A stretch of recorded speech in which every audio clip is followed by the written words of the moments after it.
15 लाख में बने योगी के मंत्री, पता लगा तोड़ गए होश, झांसा देकर लूटे लाखों, अब मिल रही धमकी। नमस्कार, कैपिटल टीवी में आपका स्वागत है और मैं आपके साथ प्रिया बिस्ट। वो कहते हैं ना कि लालच बहुत बुरी बला है। लालच के चक्कर में कई लोग अपना बहुत कुछ खो देते हैं और इसी लालच का फायदा उठाते हैं चालाक लोग, जिन्हें ठग, फ्रॉड, स्कैमर भी कहा जा सकता है।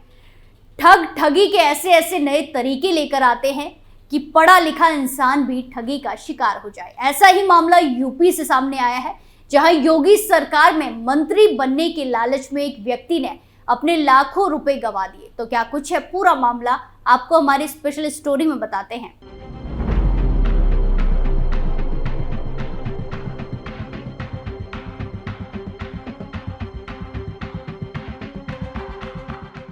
जैसे जैसे दुनिया आगे बढ़ रही है, वैसे वैसे लोगों की ख्वाहिशें बढ़ रही हैं और इन ख्वाहिशों को पूरा करने के लिए इंसान कुछ भी करने को मजबूर हो जाता है और इसी मजबूरी का फायदा उठाते हैं ठग, जो अपनी कमाई के लिए आपको मुसीबत में डाल देते हैं। जहां ठगों ने सरकारी नौकरी में नौकरी देने का झांसे के बाद अब नया ठगी का तरीका ढूंढ लिया है और वो तरीका है सरकार में मंत्री बनाने का। जहां उत्तर प्रदेश के गोरखपुर जिले में मुख्यमंत्री योगी आदित्यनाथ के नाम पर ठगी का एक मामला सामने आया है, जहां लखनऊ के एक व्यक्ति ने योगी सरकार में दर्जा प्राप्त राज्य मंत्री बनवाने का झांसा देकर 15 लाख रुपए लूट लिए।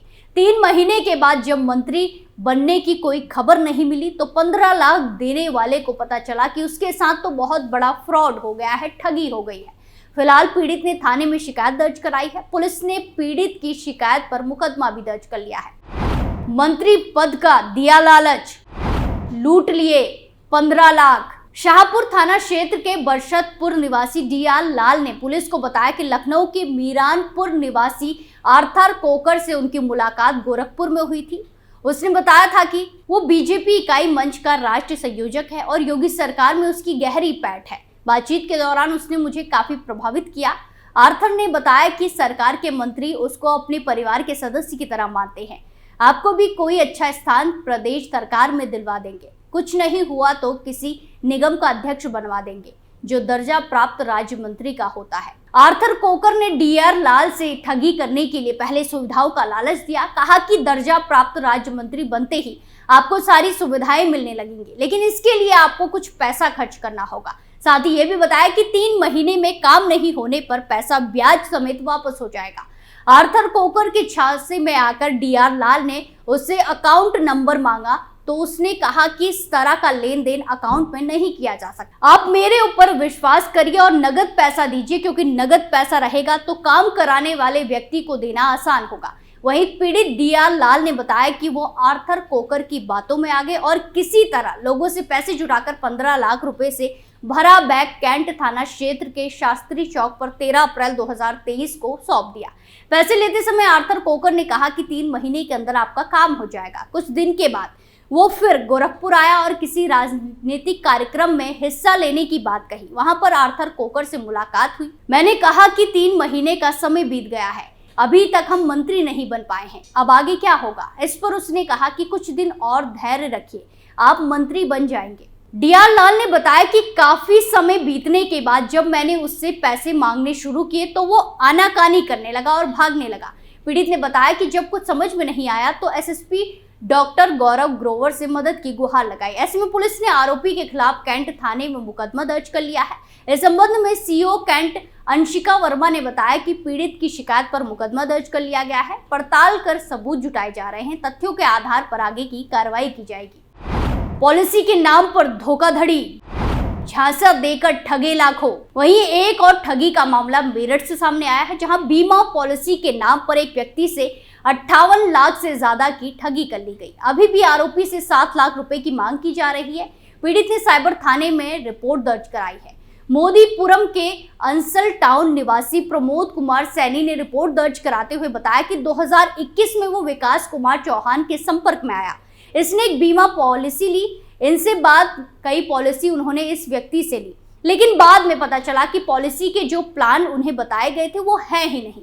ये व्यक्ति पहले खुद को कंपनी का प्रोसेस मैनेजर बताता था, अब जोनल हेड बताता है। 20 फरवरी तक उनके फोन से बात हुई। अब उसका नंबर स्विच ऑफ या आउट ऑफ रीच बता रहा है। इन लोगों के कहने पर उन्होंने म्यूचुअल फंड में भी निवेश किया है, लेकिन उन्होंने कभी कोई कागजात नहीं दिए। वो 58 लाख से ज्यादा की धोखाधड़ी हुई है। $30,000 का झांसा, लूट लिए $7,50,000। $30,000 दान देने का झांसा देकर युवक से $7,50,000 रुपए साइबर ठगों ने हड़प लिए। पीड़ित ने साइबर क्राइम थाने में रिपोर्ट दर्ज कराई है। रेलवे रोड साबुन गोदाम निवासी अंकित गोयल ने बताया कि उसके पास एलिना बैन नाम से फेसबुक पर फ्रेंड रिक्वेस्ट आई थी।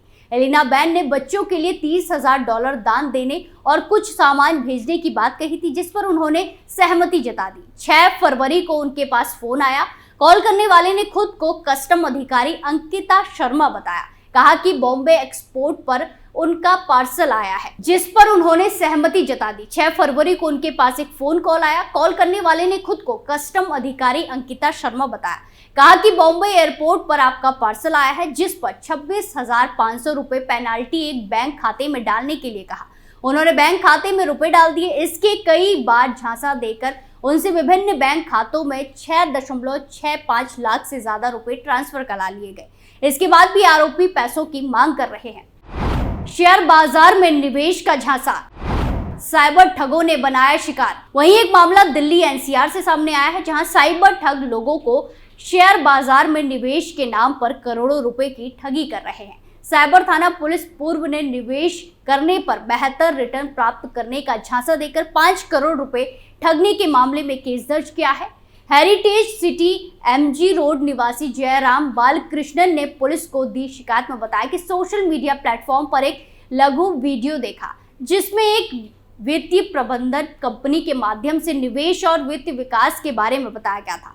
इसमें बेहतर रिटर्न प्राप्त करने के लिए मार्गदर्शन और मदद करने की बात कही गई थी। पीड़ित ने दिए गए लिंक पर क्लिक किया तो PGIM इन्वेस्टमेंट अकादमी नाम के एक व्हाट्सएप ग्रुप से जुड़ गया।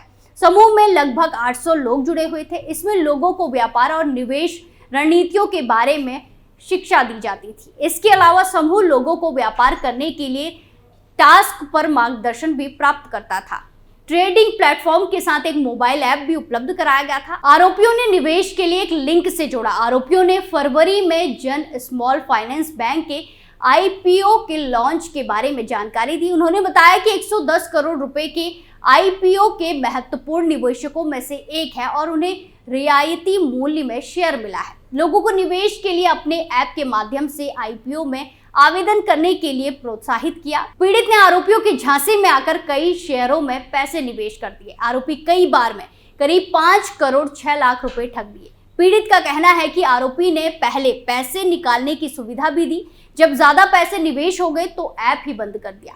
आगे की जांच कर पता चला कि नकली PGIM व्हाट्सएप ग्रुप अभी भी सक्रिय है, जो लोगों को बेहतरीन निवेश पोर्टफोलियो बनाने के लिए लुभाने के लिए स्कैमर्स द्वारा चलाया जाता है। पुलिस ने विभिन्न धाराओं में केस दर्ज कर लिया है। ये जो मामले आज हमने आपको बताए, ये सिर्फ एक दिन के मामले हैं। इससे अंदाजा लगाया जा सकता है कि रोजाना जाने कितने ही लोग ठगी के शिकार होते हैं और अपनी मेहनत की कमाई गंवा देते हैं। ठगी के नए नए तरीके लेकर सामने आते हैं, जिससे कि लोग उन पर आसानी से यकीन कर लें और उनको उन पर यकीन हो जाए। स्पेशल स्टोरी में आज के लिए इतना ही। फिर पेश होंगे नए मुद्दे के साथ। बाकी तमाम खबरों के लिए देखते रहिए कैपिटल TV उत्तर प्रदेश। नमस्कार।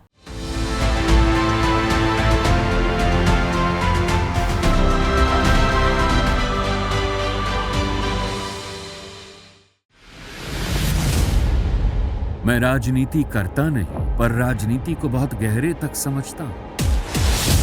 मैं लोगों के बीच रहता हूं, लोगों के मन को अच्छे से जानता हूं।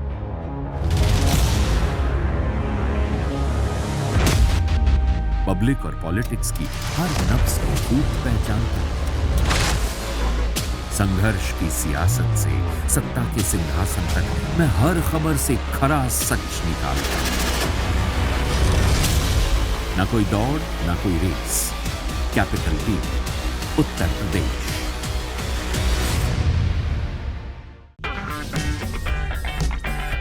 अगर आपको हमारा वीडियो पसंद आया हो तो इसे लाइक करें, हमारे चैनल को सब्सक्राइब करें और हाँ, बेल आइकन दबाना ना भूलें, ताकि आप तक हमारे वीडियो की नोटिफिकेशन पहुंचती रहे।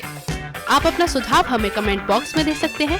हमारे साथ जुड़ने के लिए शुक्रिया।